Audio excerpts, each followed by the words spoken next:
Hello everyone, मैं doctor ईशू Bharat homeopathy से।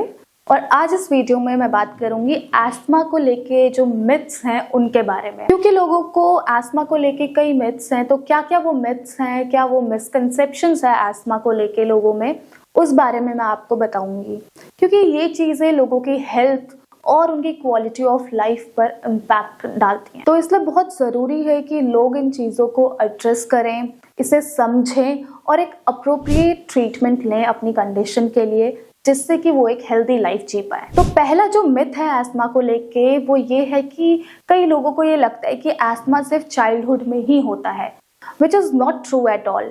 Asthma childhood में ही नहीं होता है सिर्फ। तो एस्थमा एक ऐसी क्रोनिक रेस्पिरेटरी कंडीशन है जो किसी भी एज ग्रुप के लोगों को अफेक्ट कर सकती है। जी हाँ, चाहे बच्चा हो, चाहे अडल्ट हो या चाहे ओल्ड एज पर्सन हो, ये किसी भी एज ग्रुप के लोगों को अफेक्ट कर सकती है।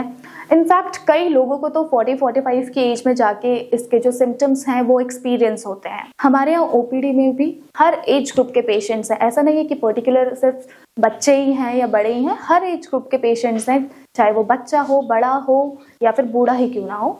तो ये किसी भी एज ग्रुप के लोगों को अफेक्ट कर सकती है। तो ये बात बिल्कुल सच नहीं है कि एस्थमा सिर्फ चाइल्डहुड में ही होता है, ये कभी भी हो सकता है आपको। सेकंड जो मिथ है एस्थमा को लेके वो ये कि एस्थमा कंटेजियस है, ये एक पर्सन से दूसरे में फैलता है, जो कि बिल्कुल सच बात नहीं है। एस्थमा इन्फेक्शियस डिजीज नहीं है। एस्थमा के जो सिम्टम्स रहते हैं जैसे कि वीजिंग साउंड या खांसी आना, ये क्या है कि हमारी जो आपकी कंटेजियस रेस्पिरेटरी इलनेस रहती हैं, जैसे कॉमन कोल्ड हो गया या फ्लू हो गया, तो इनके सिम्टम्स से काफी रिजेंबल करती हैं, जिस वजह से लोग इसे मिस इंटरप्रेट कर लेते हैं कि एस्थमा भी ऐसी ही कंडीशन है कि ये एक से दूसरे में फैलेगी। वेल, ऐसा बिल्कुल नहीं है। एस्थमा जो है वो एक नॉन कम्युनिकेबल डिजीज है, नॉन कंटेजियस डिजीज है, ये एक से दूसरे में नहीं फैलती है। बट यस, कुछ एनवायरमेंटल ट्रिगर्स रहते हैं, जैसे डस्ट है, पॉलन है, स्मोक है, ये आपके एस्थमा को ट्रिगर जरूर कर सकती है। देन नंबर थर्ड जो मिथ है एस्थमा को लेके वो ये है कि कई लोगों को ये लगता है कि होम रेमेडीज अगर वो यूज करेंगे तो उससे उनका एस्थमा क्योर हो जाएगा, सिर्फ होम रेमेडीज को यूज करके ही। तो होम रेमेडीज जो हैं वो क्या करती है, आपको एक टेम्पररी रिलीफ जरूर दे सकती हैं, बट एक परमानेंट क्योर के लिए बहुत ज़रूरी है कि आप एक प्रॉपर इलाज करवाएं, एक प्रॉपर होम्योपैथिक ट्रीटमेंट इसके लिए आप ऑप्ट करें, जिससे कि आपको अपनी प्रॉब्लम से परमानेंट क्योर मिलेगा। नंबर फोर्थ मिथ जो रहती है एस्थमा को लेके, जो कई मेरे पेशेंट्स मुझे बोलते भी हैं कि एक्सरसाइज, जब मैं उन्हें सजेस्ट करती हूँ कि आप एक्सरसाइज करिएगा, तो वो ये चीज़ मेरे को बोलते हैं कि एक्सरसाइज तो नहीं करनी है, हमने तो सुना है कि एक्सरसाइज करने से दिक्कत बढ़ जाएगी, हमारे सिम्टम्स और वर्स हो जाएंगे। तो ये बात बिल्कुल सच नहीं है। एक्सरसाइज आपके लिए बेनिफिशियल रहती है, बट कंडीशन बीइंग कि आपको सिर्फ माइल्ड एक्सरसाइजेज ही करनी है, आपको कोई भी इंटेंस वर्कआउट, कोई विगरस एक्सरसाइजेस नहीं करनी है। तो आप अगर एस्थमा के पेशेंट हैं, आप डीप ब्रीथिंग एक्सरसाइजेस करें, आप योगा कर सकते हैं, आप मेडिटेशन कर सकते हैं। रेगुलर बेसिस पे ये एक्टिविटीज आप जरूर करें।